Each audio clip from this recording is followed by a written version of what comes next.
You recall that there's four P's in operations: parts, plant, process, and people.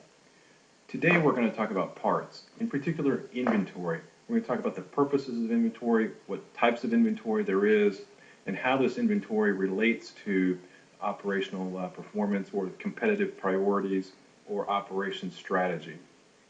Um, all three of those terms we might be able to use interchangeably. Now, let's take a look at why we consider inventory to be so important a topic in operations management. First is it impacts every single element of operation strategy. It impacts our cost element. The more inventory we hold, the higher our costs go. The more we have to finance our inventory, the more we have loss, the more we have damage to our inventory. In total, the costs to the firm go up with higher levels of inventory. It impacts quality. For reasons I won't get into here, greater levels of inventory have been shown to decrease the level of quality in the end product. And then inventory impacts delivery.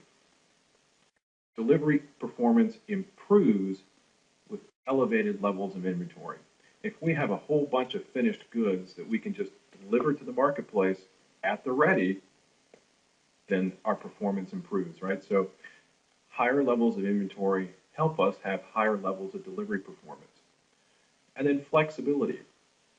Flexibility can be impacted by inventory as well. So depending on where we store our inventory, what form we hold our inventory in, these are things that cause us to be more or less flexible, more or less able to respond to changes in product mix, changes in volumes that are requested by the marketplace.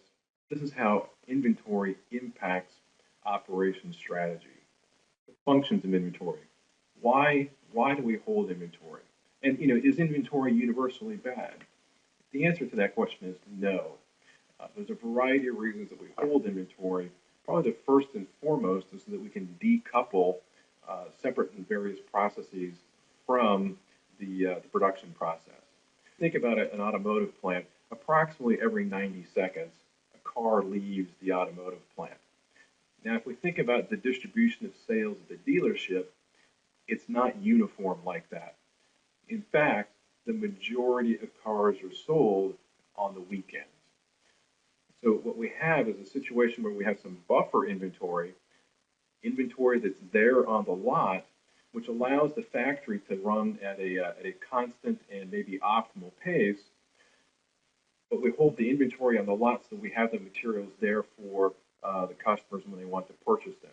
So we see the inventory on the lot fluctuate while the factory is able to run at a constant pace.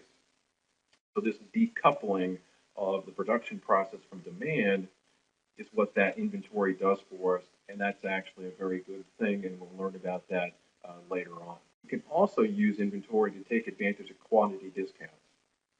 You'll find that when you get out into the workplace that sometimes, and actually you've probably seen it already in your own life, if you buy one of something, it costs you one rate. If you buy 100 of them, it costs you less, right? That's a quantity discount. So buying in larger quantity allows us to secure a lower price. And if that price is less than our financing costs, then that can be a good reason for us to purchase in larger quantities. And then the last reason is that inventory can be a hedge against inflation. So if we believe the price of a commodity is going to go up and up and up and up, we would like to secure that commodity now at a lower price. That way, we can operate a competitive advantage relative to our competitors later on when they're buying materials at a high price and we're still using them at a low price. There are 7 specific types of inventory. The first is raw material. It's raw material because it's come into the factory, but it hasn't been transformed in any way. General Foods would receive rail cars full of wheat, which they would store in storage bins outside the factory. That's called raw materials. As soon as that wheat began its journey into the factory to be turned into grape nuts, Then it became work in process. So the difference between raw materials and work in process is that work in process materials have been essentially raw materials that have had some amount of transformation undertaken. Once that transformation process is complete, then it becomes a finished good. Imagine that box of grape nuts that you would pull off the shelf at the grocery store. Right? That's a finished good, and we can store inventory in that form, and that's called finished goods inventory. Now, there's four kind of, I would say, specialized areas of inventory as well. The first of which is maintenance, repair, and operating. This is the material that's required to keep the plant actually operating, running. Uh, Things like light bulbs, things like cleaners and cleansers for the floor, oils and lubricants for the machines, maybe some spare parts. Right? Maintenance, repair, and operating. Again, the materials that are required to just simply keep the factory running. There's safety stock. So we have raw materials and we have a certain amount that we intend on using, but maybe we keep a certain amount in reserve just in case demand is higher than we anticipate and we don't want to run out. That little extra that we keep to make sure that we don't run out is called safety stock. And in a future session, we'll figure out how to calculate that. There's also a category called quarantined inventory. When I used to do some contract work for Hormel, we would go out and test beef because Hormel would receive a load, they would test it, and they would find that it did not meet the claims for which they purchased it. So they would hire my company, and we would go in to where it was quarantined. It was set aside from the rest of the meat that was purchased for production. We would go test it, and then the parties would settle the price of the beef based on the results of my analytical work. And then once that transaction had been settled, then that beef would re-enter the channels of trade.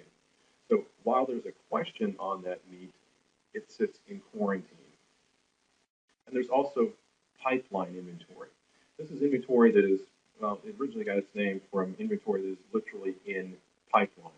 Think about the Alaska pipeline. We have oil that leaves from the well or transported across the state inside of a pipeline.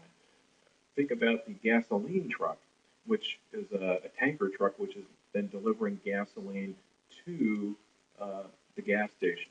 Right? Both of those are examples of pipeline inventory. Right? This is inventory that's literally in transit.